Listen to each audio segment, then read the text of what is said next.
1975.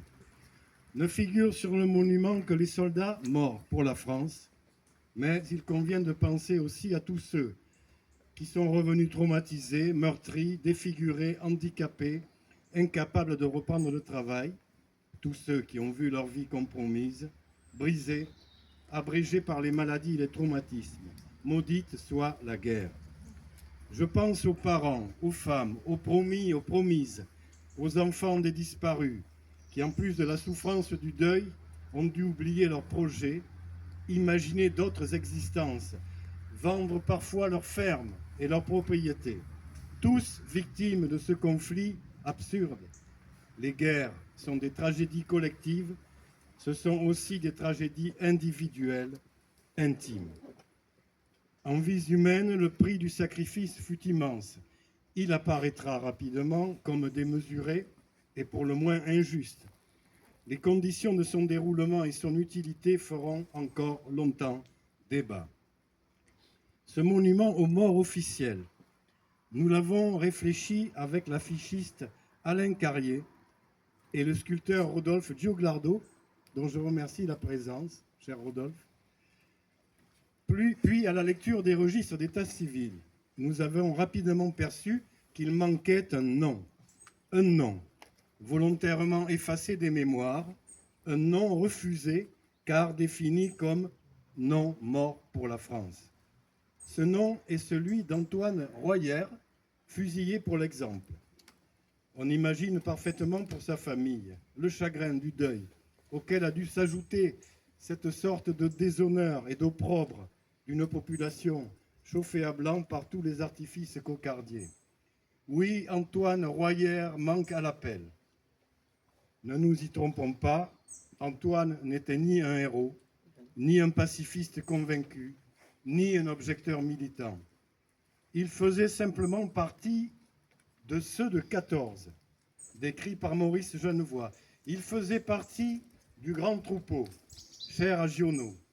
Son histoire n'est peut-être pas glorieuse, peut-être même a-t-il failli, mais son exécution est scandaleuse. Son jugement précise qu'il n'avait commis aucun assassinat, ni crime de droit commun. Antoine Royère est né le 21 février 1890, au lieu-dit La Garrigue, commune de Saint-André-à-Las. Il est cultivateur, comme ses parents, Guillaume et Jeanne. De la classe 1910, il est appelé sous les drapeaux, sous le matricule 10 316.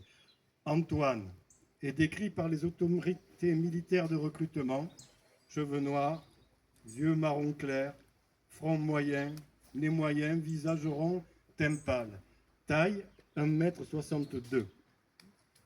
Il était incorporé au 7e régiment d'infanterie en octobre 11. Il semble courageux, mais d'un caractère difficile. Il se révèle être une forte tête, condamné en mars 1912 pour vol militaire avec circonstances atténuantes. Son parcours militaire, on peut l'imaginer, est chaotique.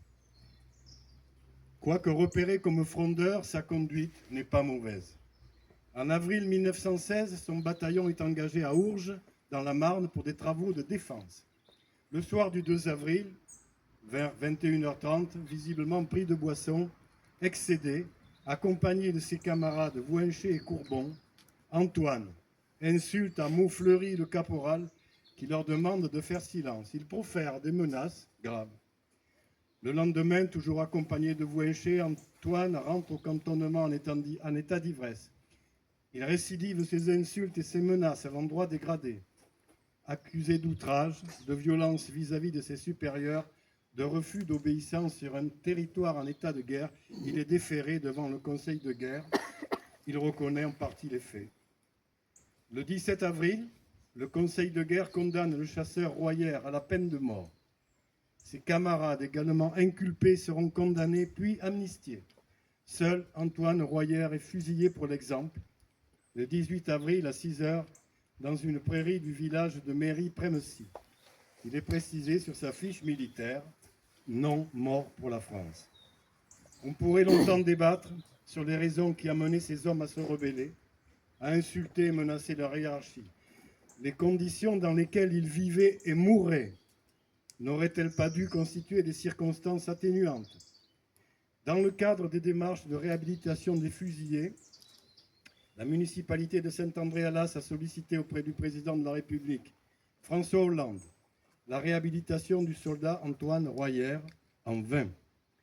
Ému par l'histoire d'Antoine, le sculpteur-graveur Rodolphe Giuglardo a proposé une stèle souvenir qui a été déposée près du monument aux morts sur lequel Royer n'a pas le droit de figurer aux côtés de ses camarades d'infortune. Le sculpteur a gravé cette épitaphe: Antoine Royer, mort par la France. 639 soldats auraient été fusillés à titre d'exemple au cours de la Grande Guerre, souvent parce qu'ils s'étaient révoltés contre les conditions épouvantables dans lesquelles la hiérarchie militaire, obsédée par la discipline, les maintenait, et parce qu'ils refusaient d'être des sacrifiés. Maudite soit la guerre. L'heure est venue de réenchanter l'amertume de l'auteur anonyme de la chanson de Crâne. Adieu la vie, adieu l'amour, adieu toutes les femmes. C'est bien fini et pour toujours de cette guerre infâme. C'est à Crâne, sur le plateau, qu'on doit laisser sa peau, car nous sommes tous condamnés, nous sommes les sacrifiés. L'heure est venue de réenchanter la supplique de Boris Vian. Monsieur le Président, je vous fais une lettre que vous lirez peut-être, si vous avez le temps. Monsieur le Président, les fusillés pour l'exemple attendent qu'on leur rende justice. Il est temps que leur réhabilitation collective survienne. Je vous remercie.